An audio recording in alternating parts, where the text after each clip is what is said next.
Set up your HP DeskJet 2700 and 2752 printer to Windows or Mac with simple method. Step 1. Unbox and power on. Plug in the printer and press the power button. Install the ink cartridges and load paper into the tray. Step 2. Download HP Smart App for Windows, Mac. Go to 123.hp.com. Download and install the HP Smart App. Open HP Smart and click Set up a new printer. Step 3. Connect printer to Wi-Fi. Method 1. Using HP Smart App, follow on-screen instructions in HP Smart. It will detect your printer and help connect it to your Wi-Fi.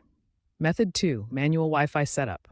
Press and hold the wireless button and the cancel button on your printer for 3 seconds to reset Wi-Fi. Lights will blink. In HP Smart, select Wi-Fi setup, choose your network, and enter the Wi-Fi password. Step 4. Add printer to your device. Once Wi-Fi is connected, HP Smart will install drivers. You'll see your printer listed,